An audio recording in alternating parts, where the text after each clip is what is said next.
Buenas noches a todos. Vamos a dar inicio a la conferencia pactada a esta hora con el señor director de Protección Civil, don Jorge Meléndez, el ministro de Medio Ambiente, Germán Rosa. Van a dar a conocer los últimos detalles de la situación y luego pues quedamos abiertos a algunas breves preguntas de parte de ustedes. Bueno, muchas gracias, muy buenas noches. Acabamos de regresar de la gira por todo el oriente y zona paracentral del país y hemos podido observar que el impacto más grande que hemos tenido es de inundaciones que han dañado los bienes, los cultivos, los animales domésticos, es decir, que se ha golpeado la economía familiar. No hemos observado grandes hechos que golpeen la infraestructura física de nuestro país, no obstante que sí hay daños, de tal manera que los datos nos dicen que tuvimos afectación durante esta tormenta traducida a personas evacuadas en 116 municipios del país, primero en los 14 departamentos, y de ellos en 116 municipios, y solo en 41 municipios tuvimos inundaciones. Es decir que la mayoría de las evacuaciones han sido de carácter preventivo, ¿no? Los datos a esta hora en general se mantiene el número de lesionados, el número de personas desaparecidas, 3 lesionados, 2 desaparecidos, fallecidos. Hemos elevado el número a 10, con una persona que murió electrocutada en una colonia de San Miguel, al derribarse un poste debido a la inundación.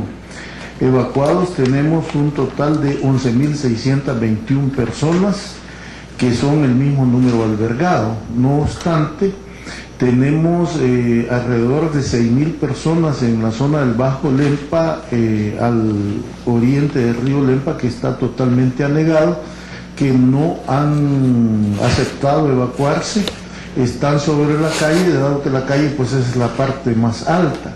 Igual al sector poniente hay una similar, un poco menos de personas, hay 472 familias, pero que son más de 2.000 personas. Es decir, que estas personas no están evacuadas porque no aceptan la evacuación, pero están afectadas, ¿verdad? Luego tenemos 198 albergues, como ya lo habíamos dicho.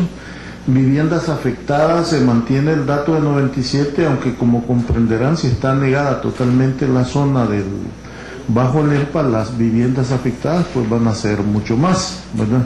También fueron afectadas muchas colonias de San Miguel, prácticamente se inundó desde el puente Urbina hasta adelante del caserío El Borbollón. En colonias de San Miguel como la colonia Jardín, la lluvia llegó hasta el techo.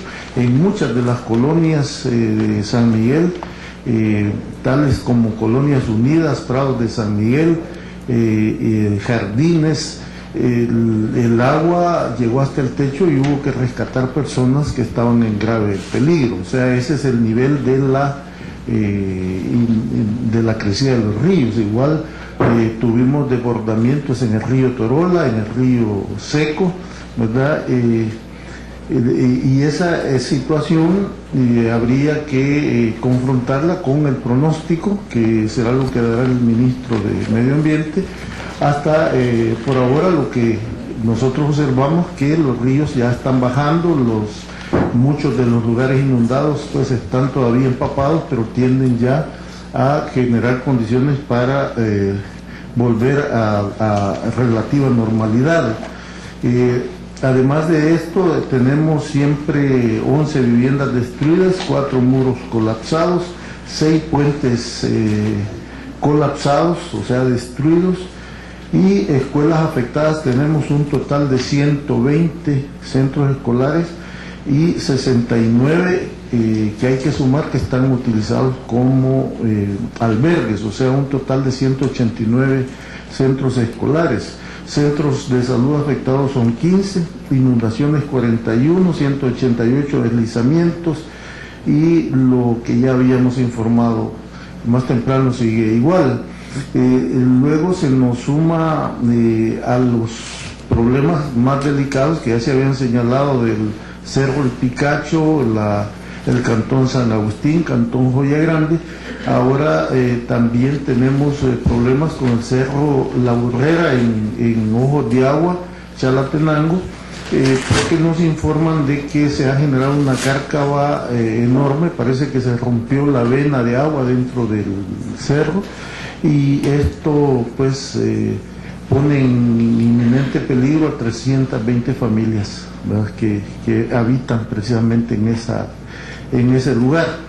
Entonces las medidas a que hemos arribado, las conclusiones, son las siguientes. Primero, ya no vamos a hablar de ningún nivel de alerta, puesto que ya ahora pasamos a el decreto de emergencia nacional, ¿verdad?, que es un decreto del señor presidente, y ya está informada la Asamblea Legislativa. Se mantiene la suspensión de clases siempre. El día de mañana está prevista ya una reunión con el señor ministro de Educación para determinar el momento en que esto pues se reabre en los centros y se reabre el periodo de clases, que posiblemente sea el día inmediato después de mañana, ¿verdad? Pero esto es que se va a determinar con el señor ministro.